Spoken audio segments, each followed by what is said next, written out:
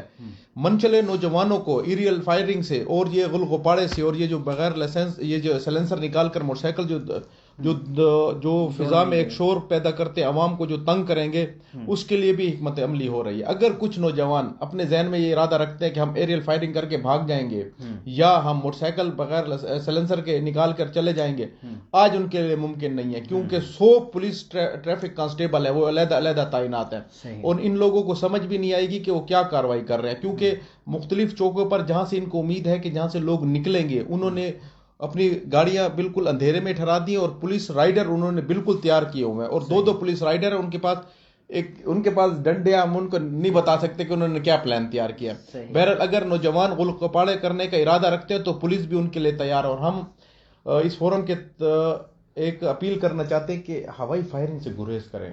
خدارا ساتھ والا پڑوسی تو تنگ ہوتا ہی ہوتا ہے, اگر خدا نہ خواستہ بالکل وہی گولی آ کر آپ کے کسی بھائی یا آپ کے کسی رشتہ دار کو لگتی ہے تو آپ کو کیا فائدہ ہے. اور اچھا, فائرنگ سے فائدہ کہ آپ یہ ثابت کرنا چاہتے ہیں کہ آپ فائر کر سکتے ہیں. اچھا, فائر کرنا ہے تو آپ کہیں اور چلے جائیں نا, خدا کے نام لیں, اور آج کے دن خدا آج فائرنگ نہ کریں, ان چیزوں سے بچیں, غل غپاڑہ سے بچیں. نئے سال ہیں, کوئی اسلامی طریقے سے گزاریں. اگر آپ نے اسلامی طریقے سے نہیں گزارتے تو پارٹی کر لینا, کسی ہوٹل میں دوستوں کو پروگرام دے دیں, کسی ہوٹل کے کمرے میں چلے جائیں. اس قسم کی اپنا جو خوشی ہے نا اوروں کو پر ظاہر مت ہونے دو, اس قسم کی خوشی نہ ظاہر ہونے دیں. اور خوشی کا اظہار کرنا چاہتے ہیں تو آپ لائٹنگ کر لیں, کوئی اس قسم کا فنکشن کر لیں, کوئی اچھے سے پروگرام ارینج کر لیں, اور ان چیزوں سے بچ جائیں. بالکل قرآن خوانی کر لیں کہ تاکہ آنے والا جو سال ہے وہ اگر وہ نہیں کرتے تو خیر پارٹی کر لیں. بالکل پارٹی کر لیں. تو سب سے پہلی بات تو یہ ہے کہ نئے سال کی آمد پر ہمیں جو خوشی ہو رہی ہے, اس خوشی کو منانے کے بہت سارے طریقے ہیں, لیکن یہ غل غپاڑہ اور یہ چیزیں نہیں ہونی چاہیے. سال کے 365 دن پچھلے گزر گئے, ہم نے کیا کھویا کیا پایا.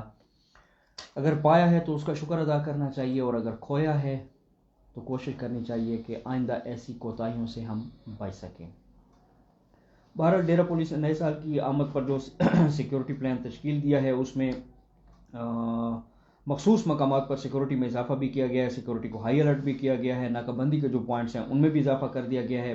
اور جیسا کہ رمضان بھائی نے بتایا 300 کے قریب اضافی سیکورٹی اہلکار جو ہیں وہ اپنی ڈیوٹیز سر انجام دیں گے, اور جو رائڈر ہیں ٹریفک پولیس کے وہ اس کے علاوہ ہوں گے. بہرحال رمضان بھائی کل بھی ہم نے بات کی تھی ایک جرگے کے حوالے سے, ذلی خیل قبائل کا جرگہ تھا. انہوں نے کہا تھا کہ جی ڈپٹی کمشنر صاحب جو ہیں جنوبی وزیرستان کے وہ ہمیں نہیں ملتے اور پھر ہمارے مسائل نہیں سنتے, تو اس پر ہم پھر ایک جرگہ کریں گے. آج ٹانگ میں ان کا جرگہ بھی ہوا. تو یہ کیوں ایسی بات ہو رہی ہے کہ ایک جو سرکاری ملازم ہیں ڈپٹی کمشنر صاحب, عوام کے ٹیکسز سے تنخواہ بھی لے رہے ہیں, لیکن اس کے باوجود اپنے علاقے کے جو عوام ہیں ان کے مسائل سننے کے لیے ان کے پاس ٹائم نہیں ہے. اور پھر دوسری بات ایک اور بھی سامنے آئی کہ انہوں نے کوئی خصوصی مہربانی کی ہوئی ہے کسی ایک بندے پر, اور وہ 3 عہدوں پر بیک وقت اس کو فائز کر دیا ہے. تو کیا ہے اس کی تفصیلات, کیا ہیں اس نیوز کی؟ کاشف بھائی, ہمارے جو ذرائع ہیں ان کا کہنا ہے کہ ایک پرائیویٹ شخص ہے, اچھا, وہ اے سی کا اے سی وانا کی بات کریں گے. اے سی وانا کا وہ ریڈر بھی ہے, اچھا اے سی وانا کا وہ اسٹینو بھی ہے, اور رجسٹریشن کلر کا بھی کام کر رہا ہے. صحیح. اور مزے کی بات ہے اس کو ساؤتھ پولیس سے 3 اہلکار بھی ملے ہوئے ہیں. اچھا وہ کہا جاتا ہے, جو ہمارے سورس کہہ رہے ہیں کہ اس کو آزاد ذرائع جو ہیں وہ کہہ رہے ہیں ڈی سی جنوبی وزیرستان کی آشیرواد حاصل ہے. وہ جو کام کرتا ہے وہ کر سکتا ہے. اس کو روکنا ٹوکنا کسی بھی ایڈمنسٹریشن کے کسی بھی افسر کا کام نہیں ہے. صحیح. اچھا, ایک طرف تو ڈی سی جنوبی وزیرستان کے اوپر یہ الزامات آ رہے ہیں, اور دوسری طرف جنوبی وزیرستان کے ڈی سی لوگوں سے نہیں مل رہے. ہم نے پہلے دن سے یہ بات کی تھی کہ ٹھیک ہے ان کو اداروں کا تحفظ حاصل ہے, ٹھیک ہے کہ وہ ایڈمنسٹریشن چلا رہے ہیں, لیکن اس کا مطلب یہ نہیں ہے کہ وہ گورنمنٹ سرونٹ نہیں ہے. جب گورنمنٹ سرونٹ ہوں گے تو عوام کے یہ خادم ہوں گے. اچھا, ذلی خیل قبیلہ ہے یا شابی خیل قبیلہ ہے, یا کوئی وزیروں کا قبیلہ ہے, یا کوئی بھٹنیوں کا ہے, یا تو خلق دوتانی ہے. ڈی سی جنوبی وزیرستان کوئی پولیٹیکل ایجنٹ نہیں ہے, ان کو ملنا چاہیے. اچھا, اگر دوسری طرف آپ اپنے بارے میں یہ تاثر پھیلاتے ہیں کہ آپ ملتے نہیں ہیں, اور دوسری طرف آپ کے بارے میں یہ تاثر آتا ہے کہ آپ نے ایک پرائیویٹ شخص کو یہ اختیارات دیے ہوئے ہیں, اب یہ ہمیں موبم پالیسی نہیں سمجھ آ رہی. اب یہ تو کاروائی صوبائی حکومت نے کرنی ہے کہ وہ کیا کرتی ہیں, لیکن بہرحال جنوبی وزیرستان مسائل کی اماجگاہ ہے. وہاں لوگ ٹھکرائے ہوئے لوگ ہیں, انہوں نے بڑے ظلم دیکھے ہیں. اب وہ ان مظالم سے باہر آنے کی کوشش کر رہے ہیں, اور اس میں پاک فوج اپنا بہت بڑا کردار ادا کر رہی ہے. لیکن ڈسٹرکٹ ایڈمنسٹریشن ان کو کیوں دھتکار رہی ہے, اب ہمیں سمجھ نہیں آتی. اگر ڈسٹرکٹ ایڈمنسٹریشن کی کسی ایک برانچ سے نہیں لگتی, کسی ٹرائبل برانچ سے نہیں لگتی, تو یہ تو نہیں ہے کہ وہ ان کو نہیں ملے گی, ان کے مسائل تو سنیں گے. اور یہ ذلی خیل اس بارے میں یہ کہہ رہے ہیں کہ ہم یہ اپنا دائرہ کار مزید بھی وسیع کریں گے, اور ڈی سی کا اگر رویہ تبدیل نہیں ہوتا تو.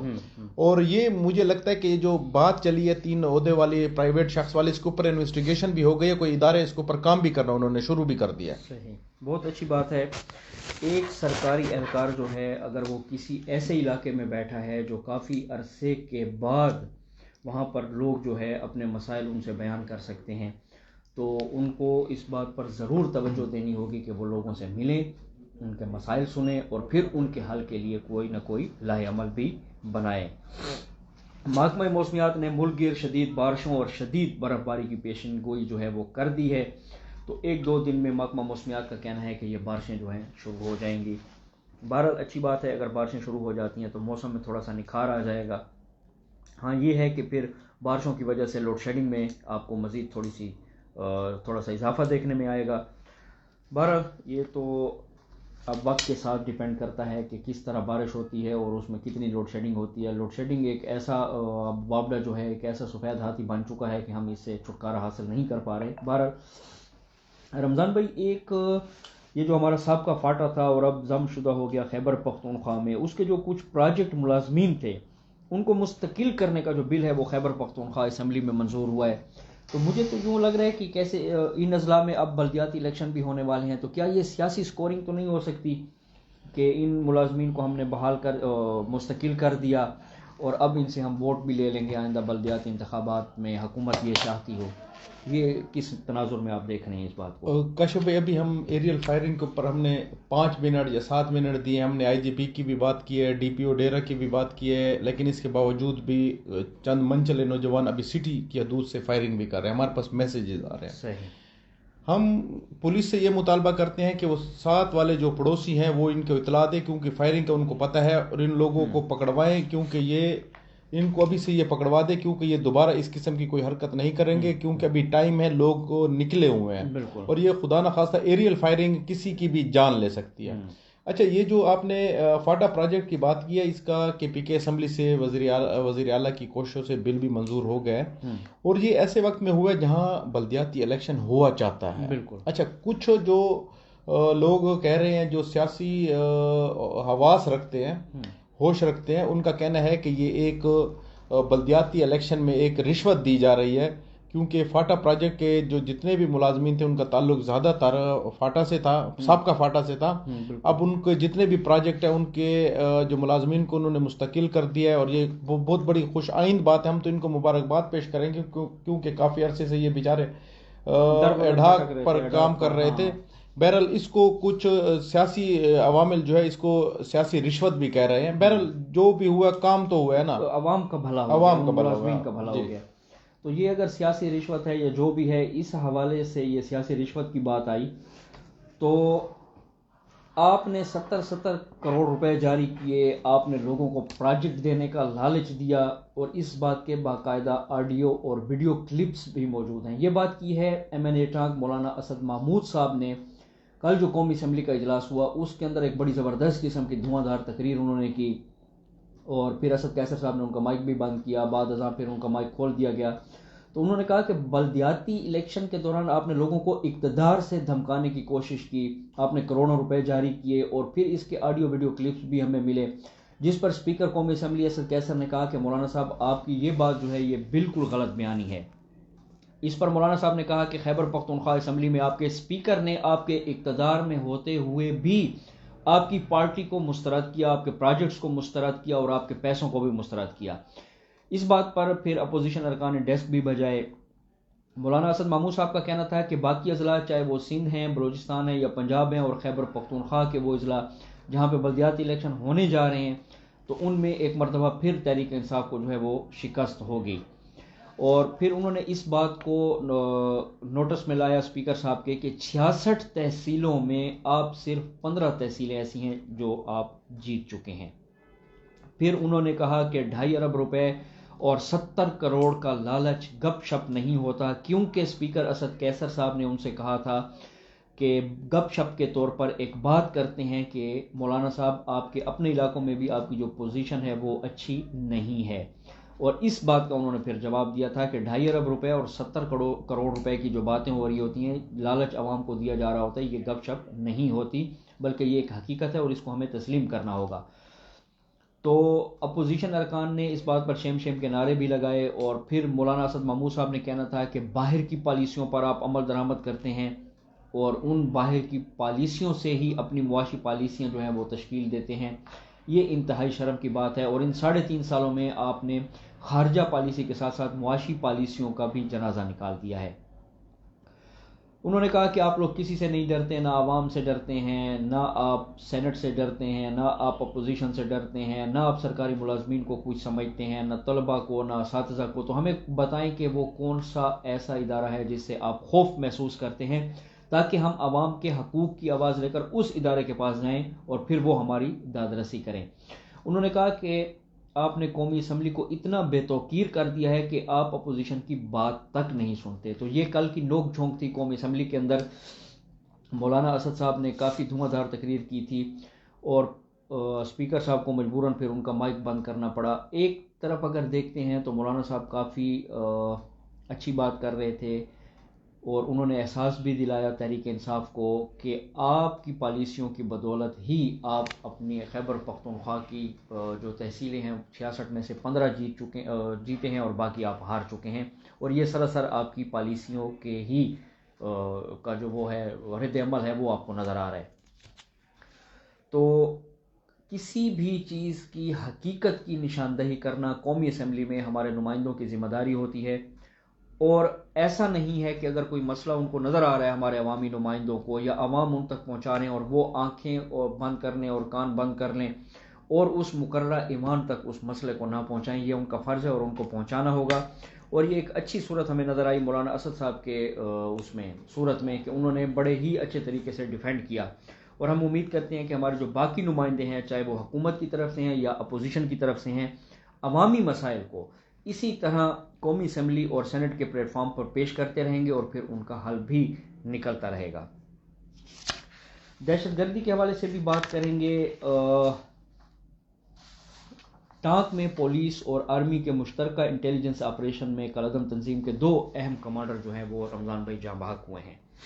کوئی تفصیلات ہیں آپ کے پاس اس نیوز کے حوالے سے؟ اچھا کاشف بھائی، اس طرح ہوا ہے کہ یہ ٹانک کا علاقہ ہے کوڑ، یہاں انٹیلیجنس بیس پر ایک آپریشن کیا گیا تھا جس کو آرمی اور پولیس دونوں نے کیا تھا جی۔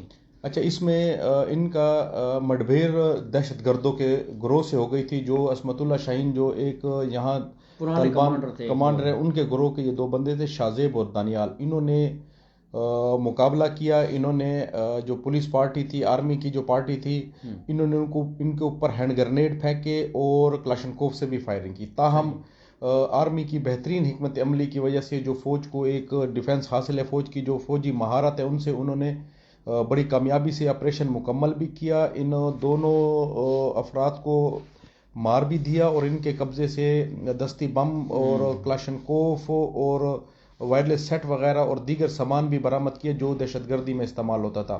اچھا، میں آپ کو ان دونوں کے بارے میں بتا دوں کہ جو ٹانک میں اور جو آس پاس کے ایریا میں جو فوجی تنصیبات پر حملے ہوتے، جو فوجی گاڑیوں پر حملے ہوتے، جو پولیس کے اوپر حملے ہوتے تھے، اغوائی کے یا دہشت گردی کے یا سڑک کنارے جو بم نصب کر دیے جاتے تھے، ان کو اوپر الزامات تھے کہ یہ دو افراد یہی کر رہے تھے. اور آج انٹیلیجنس نے ان کی اطلاع دی کہ یہ ان پہاڑی ایریا میں یہ لوگ روپوش ہیں، جس کے اوپر آرمی نے بڑا کامیاب آپریشن کیا اور کافی دیر مقابلہ ہوتا رہا. اس کے بعد یہ دونوں بندے مر گئے. صحیح. اور پھر ان کے جو میں نے تصاویر دیکھی ہیں ان میں بہت سارا اسلحہ ایسے تھا جو ان سے برآمد بھی ہوا تھا.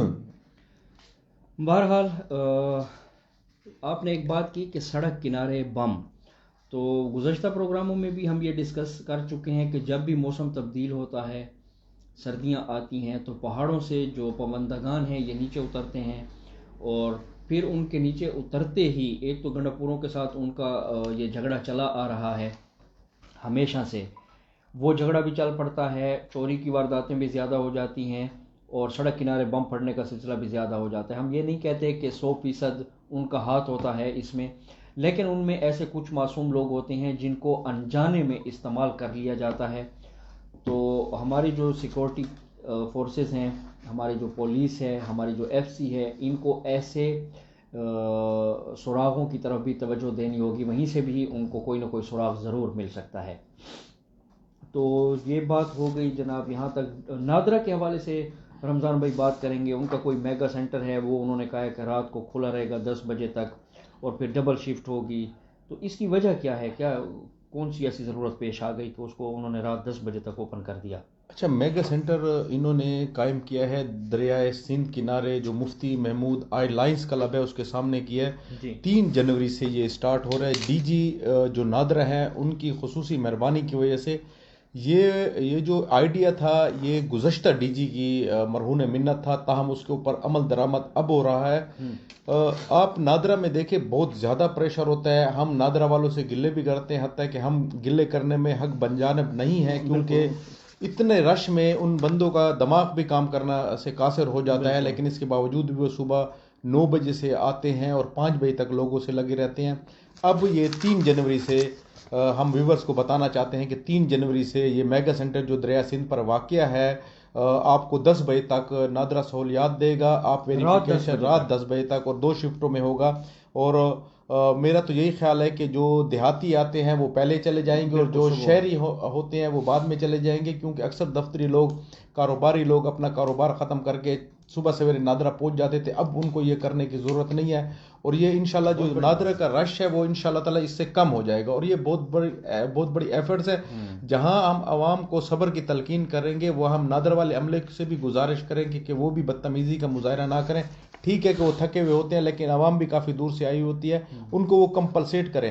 اچھا، وہ اس قسم کی معلومات کے لیے ایک کاؤنٹر بنائے. میرے پاس اس دن بھی کچھ لوگ کہہ رہے تھے کہ ایک کاؤنٹر بنایا جائے کہ ایک بندہ صبح سے اپنا ایک ٹوکن لے کر آتا ہے، جب وہ کاؤنٹر پر 3 گھنٹوں کے بعد پہنچتے ہیں تو اس کو کہا جاتا ہے کہ بھائی تم اپنے والدہ کو لے کر آؤ یا اپنے بیٹے کو لے کر آؤ. بھائی ایک کاؤنٹر ہو، جلدی سے جان چھوٹ جائے، بندہ وہاں جائے، اس کو معلومات ملے، فوری طور پر وہ چلا جائے اور دوسرے دن آ جائے، یا اس دن وہ اویلیبل کر سکتا ہے یا پہنچ سکتا ہے تو اسی دن آ جائے، وہ چیزیں لے کر آ جائے اور اپنا کارڈ بنوا لے. جو ریکوائرمنٹ ہے وہ ایک کاؤنٹر سے ان کو پتہ چل جائے، اور اس کے بعد وہ ریکوائرمنٹ پوری کر کے اپنے مقررہ جو ان کا ڈیسک ہے وہاں تک جائیں، تاکہ ایسا نہ ہو کہ وہ پہلے 2-3 گھنٹے انتظار کرے اور جب کاؤنٹر پر پہنچے تو ان کو کہا جائے کہ جی فلاں بندہ بھی لے آئیں یا اس کی تصدیق بھی کرا لیں. تو انفارمیشن کا ایک ڈیسک جو ہے یہ بہت ضروری ہے. لیکن نادرا کی طرف سے یہ جو قدم اٹھایا گیا ہے یہ واقعی بہت بڑا قدم ہے. جو ہمارے شہری ہیں وہ شام 7 بجے کے بعد 10 بجے تک 3 گھنٹے ہیں ان کے پاس، وہ آسانی سے جا سکتے ہیں، 6 بجے سے بھی جا سکتے ہیں. تو یہ رات 10 بجے تک کھلا رہے گا نادرا کا میگا سینٹر جو ہے، اور آپ کو بہت ساری سہولیات ملیں گی.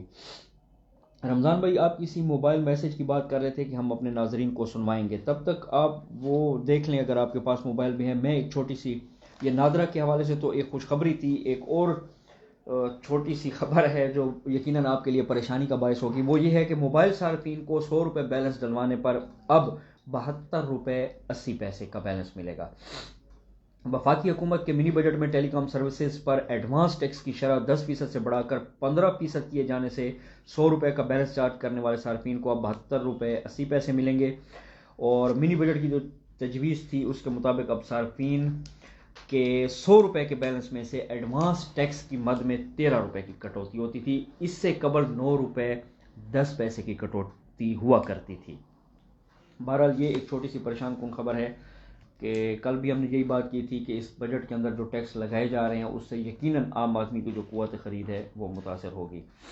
تو رمضان بھائی آپ کوئی وہ وائس میسج کے بارے میں بات کر رہے تھے کہ وہ ہم سنوانا چاہیں گے، تو وہ اینڈ پر سنوائیں گے یا آپ پہلے؟ میرے خیال سے اینڈ پہ سنوا دیتے ہیں۔ چلیں وہ اینڈ پر سنائیں گے۔ تو ہم اپنے نیکسٹ ٹاپک کی طرف چلتے ہیں۔ جنوبی وزیرستان میں کا جو صدر مقام ہے وانا، وہاں کی جو تاجر برادری ہے انہوں نے امارت اسلامی افغانستان سے کامیاب مذاکرات کیے ہیں، کیونکہ تجارت کافی عرصے سے رکی ہوئی تھی۔ انگور اڈا پر جو ہمارا بارڈر ہے وہ بند تھا، تو یہ کس قسم کے مذاکرات تھے اور اب وہ کھول دیا گیا ہے بارڈر کو یا نہیں رمضان بھائی؟ اچھا، انگور اڈے پر جو پاکستان اور افغانستان کو ملانے والا بارڈر ہے وہ آج کھول دیا گیا ہے۔ اچھا، یہ گزشتہ کئی ماہ سے بند تھا۔ اس میں تاجران اور افغانستان کی جو حکومت تھی ان کا ایک مسئلہ چل رہا تھا۔ پہلے طالبان آنے سے پہلے جو ٹرانزٹ جو تھی، ایکسپورٹ تھی، وہ ہو جاتی تھی، کچھ ان کے مسئلے مسائل تھے، لیکن جب سے طالبان آئے تھے تو یہ معاملہ بالکل رک گیا تھا۔ بالکل۔ اچھا، اس حوالے سے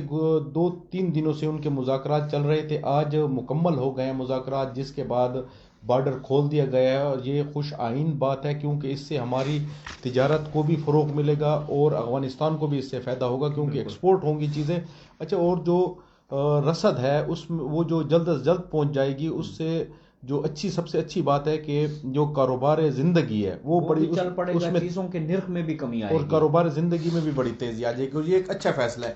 اور میں کہتا ہوں کہ جتنے بھی ہمارے پڑوسی ممالک ہیں ان کے ساتھ جو ہمارے بارڈر کے مسائل ہیں ان کو حل ہونا چاہیے، تاکہ بارڈر کے نزدیک جو لوگ رہتے ہیں ان کا کاروباری زندگی بھی چلے، اس کے بعد سیٹلڈ ایریا میں بھی وہ چیزیں آ جائیں گی اور وہ بڑا فائدہ کر دیں گی۔ جی اچھا، یہ تو ہو گئی یہاں کی بات۔ تحصیل پروا میں زمینداروں کو لوٹا جا رہا ہے۔ ایک تو وہ کھاد والی بات ہو رہی تھی کہ کھاد جو ہے وہ بہت زیادہ مہنگی ہو گئی ہے، اور پھر مہنگی اس طرح ہوئی ہے کہ بلیک پر بکنا شروع ہو گئی ہے، اب تو مارکیٹ میں ناپید ہے۔ پنجاب میں بھی یہ سچویشن تھی، لیکن پنجاب کی سچویشن کو کنٹرول کر لیا گیا۔ وہاں کی جو انتظامیہ تھی انہوں نے چھاپے مارے، گوداموں سے بوریاں نکلوائیں اور پھر اس کو بازاروں میں انہوں نے ڈسٹریبیوٹ کیا، مارکیٹ میں لایا، تو اب وہ سچویشن وہاں پر کنٹرول ہو چکی ہے۔ تو یہ پروا کے جو زمیندار ہیں رمضان بھائی، ان کو کس طرح لوٹا جا رہا ہے؟ کیا کاشف بھائی، پروا میں بہت زیادہ زمیندار ہیں اور بہت زیادہ زمینیں ہیں جو کاشت کی جاتی ہیں۔ اس حوالے سے وہاں کھاد کی بہت زیادہ ضرورت ہے۔ وہاں جو بڑے بڑے ڈیلرز ہیں انہوں نے کھاد جس طرح مہنگی ہوئی ہے انہوں نے کھاد چھپانا شروع کر دیا ہے۔ ٹھیک ہے۔ اچھا، اس کے بعد ایڈمنسٹریشن نے بہت کوشش کی لیکن کھاد نہیں مل سکی۔ آج سنا ہے کہ کھاد ₹3700 کی وہاں فروخت ہو رہی ہے، جس کی اوریجنل قیمت ₹1900 کی ہے۔ بہرحال ایڈمنسٹریشن کے نوٹس میں بھی یہ بات ہے، وہ چھاپے مار رہے ہیں، لیکن فی الحال ابھی تک کوئی ایسی کارروائی نہیں ہوئی ہے جس سے کھاد برآمد ہو سکے اور کاشتکاروں کو اس کا فائدہ ہو۔ پہاڑ پور پولیس نے قتل کا ایک اندھا کیس تھا جو انہوں نے ٹریس کر لیا۔ ہاں، اب یہ کیسے ٹریس ہوا اور اس کے پیچھے کہانی کیا تھی، یہ پھر رمضان بھائی سے پوچھتے ہیں۔ اچھا، یہ اسی مہینے میں 3 تاریخ کو ایک اندھا قتل ہوا تھا کچی لنڈی میں، رستم کو مارا تھا۔ صحیح۔ اچھا، اس کا پتہ بالکل نہیں چل رہا تھا، پھر اس کی جو مقامی پولیس ہے انہوں نے جیو فرینزک کی، پھر جدید تکنیکی جو انہوں نے آلات استعمال کیے، اس کے بعد پھر جو ایک مرکزی ملزم ہے تنویر، اس کو گرفتار کر لیا اور اس سے کلاشنکوف بھی برآمد کر لیا۔ صحیح۔ ہم کہتے ہیں کہ جہاں موبائل اور جدید تکنیک مسائل پیدا کرتی ہے وہاں ہمارے لیے بھی بڑا فائدہ ہو جاتا ہے کہ دیکھیں یہ اندھا قتل تھا، بالکل پتہ نہیں چل رہا تھا، علاقے میں خوف و ہراس تھا، موبائل استعمال ہونے سے ہی یہ بندہ گرفتار ہو گیا۔ صحیح، تو بہت اچھی بات ہے۔ یہاں ایس ڈی پی او پہاڑ پور سرکل عالمگیر خان تھے اور انہوں نے ایس ایچ او پہاڑ پور سمر عباس اور دیگر نفری کے ساتھ چھاپا مارا اور بہت سی جدید قسم کی ٹیکنیکس انہوں نے استعمال کی، اور پھر سوراخ سے سوراخ، کڑی سے کڑی ملاتے ہوئے وہ اس ملزم تک پہنچے اور پھر اس کو انہوں نے مجرم ثابت کر دیا۔ ڈیرہ اسماعیل خان کے شہر و اطراف میں چوری ڈکیتی اور رازدانی کی وارداتوں میں دن بدن اضافہ ہوتا جا رہا ہے. جہاں پولیس ایک طرف کرائم کے سلسلے میں نمٹنے کی بھرپور کوشش کر رہی ہے، دوسری جانب ہم پولیس سے یہی گزارش کریں گے کہ جتنا جلدی ممکن ہو سکے کوئی ایسی اسٹریٹجی بنائیں تاکہ عوام کو ہر روز آنے والی ان چوری ڈکیتی کی وارداتوں اور رازدانی کی جو وارداتیں ہو رہی ہیں ان سے نجات مل سکے. تو یہ بات ہو رہی ہے رمضان بھائی پولیس کے حوالے سے. میرے پاس ایک نیوز آئی ہوئی تھی کہ وہ بھی اسی طرح پولیس کے حوالے سے تھی اور پروا کے حوالے سے تھی کہ پروا کا ایک نوجوان ہے محسن عباس جو 14 ماہ سے غائب ہے. تو اس کے غائب ہونے کے پیچھے کوئی کہانی، کوئی تاوان طلب کیا گیا یا نہیں، کوئی اس حوالے سے نیوز ہے آپ کے پاس؟ یہ کاشف بھائی 4 نومبر 2020 سے غائب ہے. 4 نومبر 2020 سے. صحیح. اچھا، یہ محسن رضا ہے، یہ کرکٹ کھیل کر آ رہا تھا کہ اس کو نامعلوم افراد نے نیویلے کے قریب اغوا کر لیا، تھانہ پرو کے حدود. صحیح.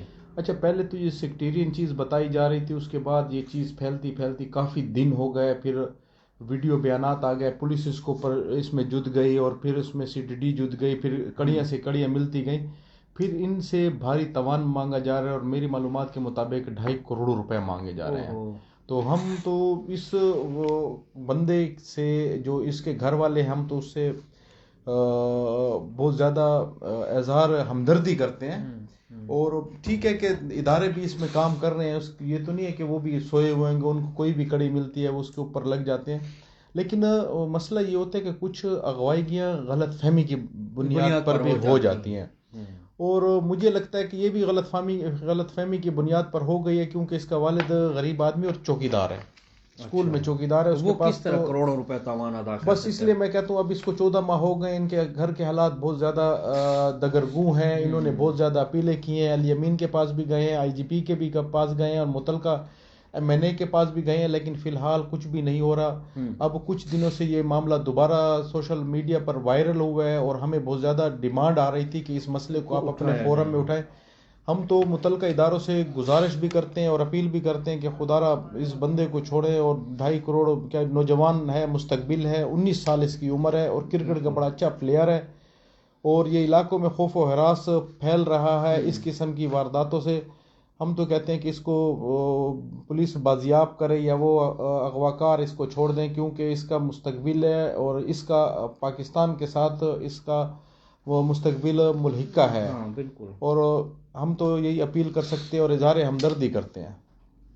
اچھا، مجھے یہ بتائیں آج کے لیے آپ کے پاس کوئی بریکنگ نیوز بھی ہے یا نہیں؟ وہ آج کچھ نہیں ہے، امن ہے. اچھا، ایک تو کاشف ابھی بتانی نہیں ہے، اگر ہے تو وہ اپنے پاس رکھیں، وہ پھر پروگرام کے اینڈ پر بتائیں گے.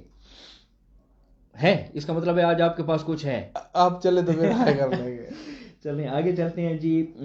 کل ایک خبر آئی تھی کہ پشاور کے جو نو منتخب میئر ہیں انہوں نے کہا تھا کہ سنیما بند کیے جائیں گے. آج انہوں نے تردید کی کہ نہیں جی ایسی کوئی بات نہیں، میرے پاس تو ابھی اختیار ہی نہیں ہے اس بات کا. کچھ ہے آپ کے پاس؟ اچھا، کل سٹی میئر زبیر علی خان نے کے طرف سے یہ بیان جاری ہوا تھا یا ان کے کسی بندے نے یہ بیان جاری کیا تھا کہ سٹی میئر نے پشاور میں تمام سنیما گھر بند کرنے کا اعلان کیا، یا انہوں نے یہ بات اپنی نجی محفل میں کہی تھی؟ اچھا، یہ بات اتنی وائرل ہوئی ہے کہ اس کو بتایا گیا ہے کہ یہ اختیار آپ کے پاس نہیں ہے، یہ اختیار ڈسٹرکٹ ایڈمنسٹریشن کے پاس ہے. اس کے بعد انہوں نے اپنا یہ بیان بدلا ہے کہ بھائی میرے پاس یہ اختیار نہیں اور نہ میں نے یہ بیان دیا ہے. حتیٰ کہ بات وہیں چلتی ہے جہاں نکلتی ہے، جب بات ہوتی ہے تو نکلتی ہے نا، ایسے بات نہیں نکل سکتی. بالکل. تو نیکسٹ ہمارے پاس ہے کہ ٹی آئرن گارڈر ایسوسی ایشن کا قیام جو ہے ڈیرہ اسماعیل خان میں عمل میں لایا گیا ہے، اور انہوں نے کہا ہے کہ یہ جو جبری ٹیکس رجسٹریشن کے طور پر ہمارے اوپر لگایا جا رہا ہے یہ ہمیں نامنظور ہے. اگر اس کو ختم نہیں کیا جاتا تو ہم FBR دفتر کے گھیراؤ اور احتجاج کا فیصلہ انہوں نے کیا ہے. ان کی کوئی نو منتخب کابینہ کی حلف برداری کی تقریب تھی، Faisal girder T iron centre ہے قریشی موڑ پر، وہاں منعقد ہوئی، اور پھر تاجران نے اس پر ایک مشاورتی اجلاس بھی طلب کیا اور کہا کہ یہ جبری سیلز ٹیکس رجسٹریشن جو ہے ہم اس کو مکمل طور پر مسترد کرتے ہیں، اور اگر FBR نے نوٹسز کا یہ سلسلہ بند نہ کیا تو FBR ڈیرہ دفتر کے سامنے احتجاجی کیمپ لگائیں گے اور دفتر کے گھیراؤ سمیت احتجاج کا ہر آئینی حق جو ہے وہ ہم استعمال کریں گے. رمضان بھائی اس حوالے سے کوئی انفارمیشن ہے آپ کے پاس کہ یہ ٹی آئرن گارڈر ایسوسی ایشن کا قیام عمل میں آیا ہے اور انہوں نے اس طرح کے احتجاج کی کوئی وہ دی ہے، کال دی ہے؟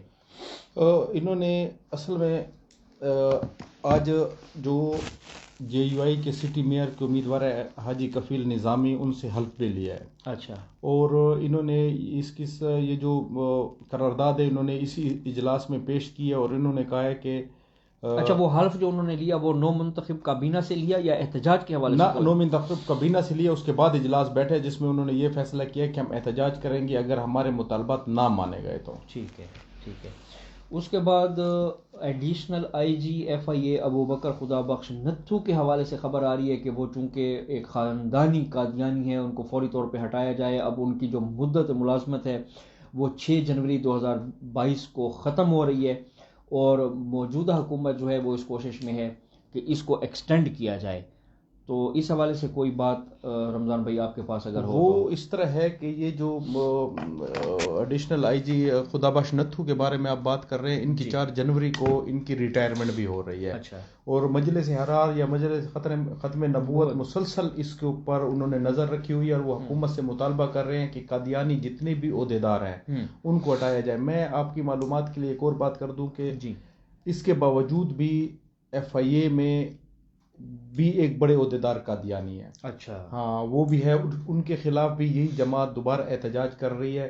بہرحال وہ کہا گیا ہے کہ ان کی ریٹائرمنٹ جب ہو جائے گی اس کے بعد کام کریں گے. لیکن ایک اور جو مسئلہ ہو رہا ہے جس کی وجہ سے یہ جماعتیں یکدم احتجاج پر اتر رہی ہیں کہ ان کو ان کی مدت ملازمت میں ایکسٹینشن دے رہے ہیں. بالکل اس حوالے سے یہ لوگ احتجاج پر اتر رہے ہیں اور حکومت کو وہ مطالبہ کر رہے ہیں، بلکہ وہ مجبور کر رہے ہیں کہ حکومت اس کو ایکسٹینشن نہ دے. اگر انہوں نے ایکسٹینشن دی تو پھر ملک گیر ہڑتالیں شروع ہو جائیں گے. صحیح. انہوں نے کہا کہ حکومت جو ہے وہ ہوش کے ناخن لے اور کسی دوسرے مسلمان کو ملازمت کرنے دے، اور قادیانیت جو ہے اس کو نہیں نوازنا چاہیے ایسی مراد سے، اور ایسے عہدوں پر ان کو نہیں رکھنا چاہیے.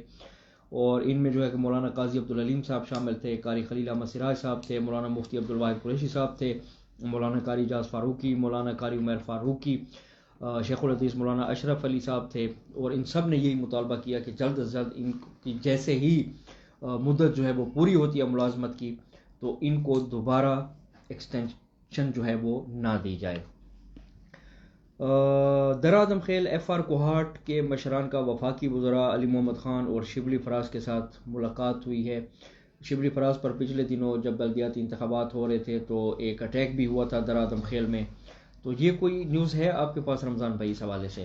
کاشف بھائی، 19 دسمبر کو جب شبلی فراز درآدم خیل سے گزر رہے تھے، جی، کوہاٹ ان کا آبائی علاقہ ہے، بالکل، تو ان کے اوپر پتھراؤ ہوا تھا اور ان کے اوپر فائرنگ بھی ہوئی تھی جس کی طالبان نے ذمہ داری لی تھی. تاہم جو آر پی او کوہاٹ ہیں انہوں نے کہا ہے کہ درآدم خیل کے لوگوں نے صرف پتھراؤ کیا تھا.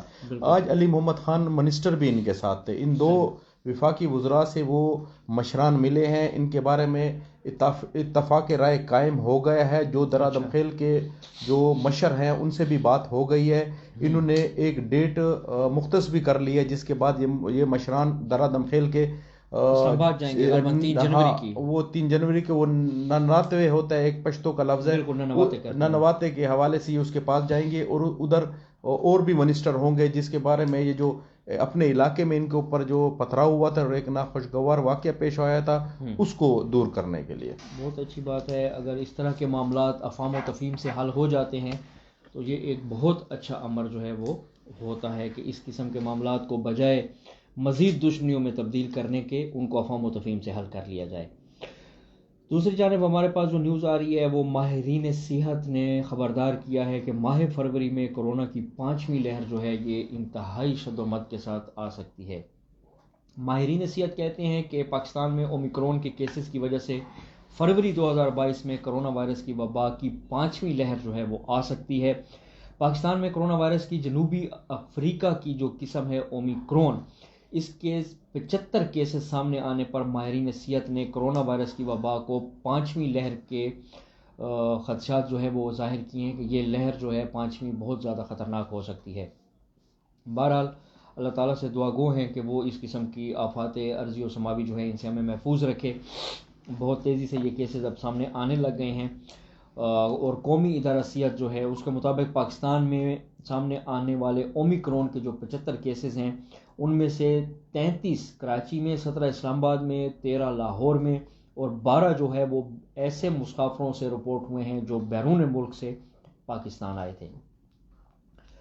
تو یہ تو ہو گئی یہاں تک کی بات. اس کے بعد ایک خبر شیئر کرتے ہیں کہ بھارتی فوج کے ہاتھوں مزید 3 کشمیری معصوم جو ہے وہ شہید ہو چکے ہیں اور ان پچھلے 48 گھنٹوں میں شہید نوجوانوں کی تعداد جو ہے وہ 9 ہو چکی ہے.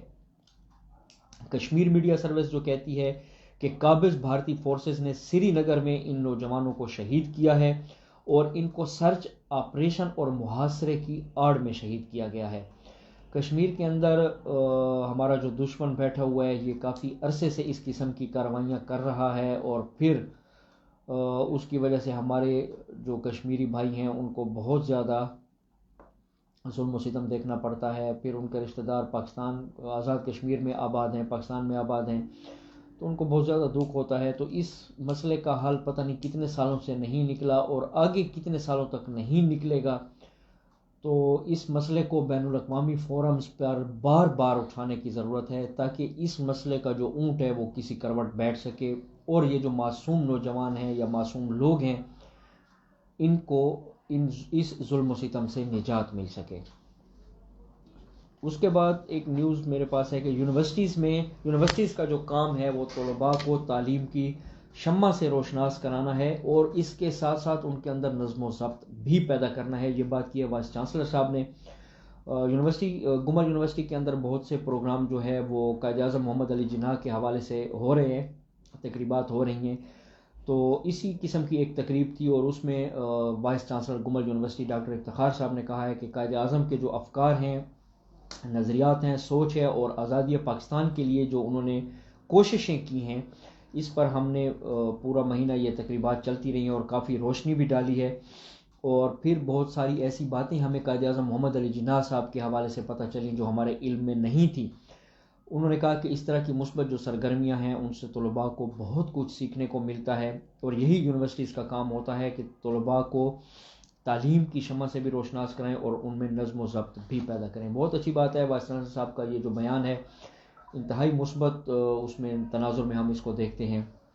اور نظم و ضبط جو ہے، جب تعلیم کے ساتھ ساتھ نظم و ضبط ہوگا تو اس کے ساتھ آپ کی زندگی میں بھی ایک خوبصورت سا نکھار آنا شروع ہو جاتا ہے. تو یہ تو تھی یہاں تک کی باتیں. اب رمضان بھائی آتے ہیں آپ کے اس آڈیو میسیج کی طرف جو آپ نے کہا تھا کہ میں سنواؤں گا، اور پھر اس کے بعد کچھ بریکنگ نیوز بھی تھی. اس سے پہلے میں ایک چھوٹی سی نیوز اور بھی شیئر کر دوں. سٹارٹ میں ہم نے کہا تھا کہ پاکستان میں 2021 میں جو واقعات ہیں ان میں کمی ہوئی ہے یا زیادتی، تو Pakistan institute for conflict and security studies یعنی پکس ادارے کا نام ہے، اس نے جو رپورٹ جاری کی ہے اس کے مطابق پاکستان میں سن 2021 میں دہشت گردی کے واقعات میں 56% اضافہ جو ہے وہ دیکھا گیا. اضافی ایسے واقعات ہوئے ہیں دہشت گردی کے جن میں بہت سارے معصوم لوگوں کی جان چلی گئی ہے. تو اس پر قابو پانے کے لیے ایک مضبوط اور جامع حکمت عملی جو ہے وہ ہمیں اپنانا ہوگی. گورنمنٹ کو اس پر سنجیدہ ہو کر کام کرنا ہوگا. رمضان بھائی اب آتے ہیں آپ کے آڈیو میسیج کی طرف اور ان بریکنگ نیوز کی طرف جو آپ کہہ رہے تھے کہ میں اینڈ پہ شیئر کروں گا. کچھ دن پہلے لدھا میں پاکستان پیپلز پارٹی کے کارکن نجیب مسعود کو نامعلوم افراد نے قتل کر دیا تھا. بالکل. اس کے بعد نہ ختم ہونے والا احتجاج شروع ہوا تھا. اس احتجاج میں مختلف قسم کی باتیں ہو رہی تھی. اچھا، ان باتوں میں اس طرح لگتا تھا کہ جس طرح حکومت کی رٹ نہیں ہے یا حکومت ساتھ نہیں دے رہی یا حکومت ان کے مخالف ہے. لیکن آج جو بہت بڑا کام ہوا ہے، جو سیکٹر کمانڈر ہے بریگیڈیئر نیک نام محمد بیگ جی، اچھا وہ آج ان کے گھر چلے گئے ہیں. اچھا ہاں، وہ نجیب مسعود کے گھر چلے گئے ہیں اور انہوں نے اپنے ہمراہ پولیس کے سربراہان کو بھی اپنے ہمراہ رکھا ہے. انہوں نے جو جنوبی وزیرستان کی ایڈمنسٹریشن ہے انہوں نے اے ڈی سی فعید اللہ اور اے سی سروکائی کو بھی اپنے ساتھ لے گئے. ان کے پاس گئے ہیں، دعا کی ہے اور ان سے اظہار ہمدردی کی ہے. ڈی پی او ٹانگ سجاد احمد صاحب بھی ان کے ساتھ تھے. اچھا، ان کے ساتھ بریگیڈیئر نیک نام محمد بیگ صاحب نے ان کو کہا ہے کہ آپ کو جس قسم کی بھی مدد کی ضرورت ہو ہم اس میں آپ کی ہر قسم کی مدد بھی کریں گے اور تمام وسائل بروکار لائیں گے. چاہے پولیس کا مسئلہ ہوگا پولیس آپ کا ساتھ دے گی، ایڈمنسٹریشن کا مسئلہ ہوگا ایڈمنسٹریشن ساتھ دے گی، فوج کا مسئلہ فوج ساتھ دے گی. انہوں نے کہا ہے کہ ہم جدید تکنیک بھی استعمال کریں گے اور تمام ہمارے وسائل اس قتل کے جو محرکات ہیں ان کو بے نقاب کرنے میں اپنا کردار ادا کریں گے. یہ بہت بڑی بات ہے کیونکہ ہم کچھ چیزیں ہیں جو نہیں بتا سکتے، لیکن وہ چیزیں بڑے مسئلہ بنا رہی تھی علاقے کے امن و امان میں. آج یہ جو بریگیڈیئر صاحب فوج اور ایڈمنسٹریشن کے ساتھ چلے گئے ہیں، انہوں نے وہ سب چیزیں وہ کا راستہ بند کر دیا، ان سازشوں کا منہ بند کر دیا، انہوں نے سازشوں کا ڈٹ کر مقابلہ کیا، ان کو جواب دے دیا ہے ملک دشمن عناصر کو جو اس قتل سے فائدہ لینا چاہتے تھے. اور میں اب آپ کو ایک میسج آڈیو سناتا ہوں، لیکن اس سے پہلے میں آپ سن لیں کہ میں government higher secondary school Mandra Kalan کا پرنسپل ہوں. بجلی کا بہت مسئلہ ہے، سارا دن اور ساری رات بجلی نہیں ہوتی. پانی کا مسئلہ ہے، معصوم طلبہ کے لیے پینے کا پانی نہیں ہے. اچھا واش روم گندگی بہت کچھ مسئلہ ہے. انہوں نے ڈی سی ڈیرہ سے اپیل کی ہے. اچھا میں طارق بھٹی صاحب کو ذاتی طور پر جانتا ہوں جو پرنسپل ہے، یہ ان کا میسج ہے. آپ اگر دیکھنا چاہتے ہیں تو آپ فجر کی نماز پڑھ کر توپا والا بازار پر آپ ٹھہر جائیں. طارق بھٹی صاحب ڈیلی جاتے ہیں اور وہ چوکیدار سے پہلے اسکول کا دروازہ کھولتے ہیں. وہ واحد میرے خیال سے واحد پرنسپل ہیں جو چوکیدار سے بھی پہلے پہنچ جاتے ہیں، کیونکہ ان کا مقصد یہی ہے. ان کا پورا جو گھرانہ ہے وہ تعلیمی گھرانہ ہے اور ان کے والد بھی بہت بڑے ماہر تعلیم تھے اور طارق بھٹی صاحب کا بھی تعلق ان سے ہے. ان کی کوشش ہے، حتیٰ کہ یہ مسئلہ من حیث القوم ہے، ہر اسکول کا یہی مسئلہ ہے. انہوں نے کمشنر ڈیرے کا بھی وزٹ کرایا تھا، ان کو بھی یہ مسائل رکھے تھے کہ ہمارے پاس یہ مسئلے ہیں. میں ان کا آڈیو میسج آپ کو لوگ سنا دیتا ہوں. جی میری ڈپٹی کمشنر ڈیرہ اسماعیل خان سے دردمندانہ اپیل ہے. میں government higher secondary school Mandra Kalan میں پرنسپل ہوں. میرا نام محمد طارق بھٹی ہے. 28/4/2017 سے میں یہاں پر تعینات ہوا ہوں. میری ڈپٹی کمشنر صاحب سے بس اپیل یہی ہے کہ ہمارا بند کرائی فیڈر ہے اور پرانے سکول ٹائمنگ جو ہے اس میں بجلی بالکل بھی نہیں آتی ہے، جس کی وجہ سے ہمارے بچوں کو حاجت اساتذہ کرام کو حاجت کے لیے بڑی دشواری کا سامنا کرنا پڑتا ہے. اور ہمارے لیٹرینیں جو ہیں وہ گندگی سے اٹی پڑی ہیں پانی کے نہ ہونے کی وجہ سے. اور بجلی جو ہے وہ شام کو آتی ہے اس علاقے میں، یا ساری رات اور سارا دن بجلی نہیں ہوتی. یہ آنکھ مچولی کا کھیل جو ہے گزشتہ 5 سالوں سے جاری ہے. لہٰذا میری ڈپٹی کمشنر صاحب سے اپیل ہے کہ وہ مہربانی کر کے بجلی کے مسئلے کو حل کریں. یہاں اس مندرہ کلاں علاقے میں 2 پرائمری سکول مردانہ اور 1 پرائمری سکول جو ہے وہ بچیوں کا ہے، وہاں بھی یہی حالت ہے. میری بس گزارش ہے کہ آپ بجلی کے مسئلے کو فی الفور حل کریں. شکریہ. تو یہ طارق بھٹی صاحب کا ایک آڈیو میسج تھا. بہت سارے جو ہمارے ویورز ہیں وہ ہمارے ساتھ ہوتے ہیں. سب سے پہلے تو ان کا شکریہ کہ آپ اپنا اتنا سارا قیمتی وقت ہمیں دیتے ہیں. دوسری بات یہ ہے کہ وہ پھر میسیجز بھی کرتے ہیں، اور چونکہ مسائل اتنے زیادہ ہوتے ہیں کہ وہ جو ہمارے ویورز ہیں وہ بھرے ہوئے ہوتے ہیں، اور وہ اس قسم کے میسیجز کرتے ہیں کہ ہم ان کو اپنی زبان میں ٹرانسلیٹ کر کے تو آپ تک پہنچا سکتے ہیں، لیکن ہو بہو اس طرح وہ جو آڈیو انہوں نے بھیجا ہوتا ہے وہ نہیں سنا سکتے. جماعت اسلامی نے آج احتجاج بھی کیا تھا مہنگائی کے خلاف. بالکل جماعت اسلامی کا آج احتجاج تھا اور وہ ہم سے رہ رہا تھا. بہرحال طارق بھٹی صاحب نے جس طرح بات کی تو ایک تعلیمی گھرانے سے تعلق رکھتے ہیں، جدید پشتی تعلیم سے وابستہ آ رہے ہیں، تو ان کی بات کو بھی سیریس لیں. اور اگر ان کی بات کو بھی آپ سیریس نہیں لیتے تو کم از کم ان بچوں کا خیال ضرور کریں جو سکول کے اندر بجلی کے آنے جانے کی وجہ سے ڈسٹرب ہو رہے ہوتے ہیں، یا ان کا جو تعلیمی نظام ہے وہ ڈسٹرب ہو رہا ہوتا ہے. جماعت اسلامی نے کافی بڑا احتجاج بھی کیا مہنگائی کے حوالے سے. رمضان بھائی کل انہوں نے کہا تھا کہ ہم نے پورے صبح میں کال دے دی ہے. اب ان کے اس احتجاج کا وہ نتیجہ جو ہے وہ کیا نکلتا ہے، کیا حکومت کے کان پر جوں رینگتی ہے یا نہیں رینگتی، لیکن فی الحال یہ آثار نظر آ رہے ہیں کہ حکومت کے کان پر کوئی جوں نہیں رینگنے والی. جس طرح کل کے منی بجٹ میں ٹیکسز لگائے گئے، ہو سکتا ہے کہ آئندہ جو بجٹ ہوگا جون میں اس میں مزید ٹیکسز بھی لگائے جائیں. بہرحال یہ تو آنے والا وقت بتائے گا. آج 2021 کا اختتام ہوا. 2022 کا نیا سورج ہمارے لیے آپ کے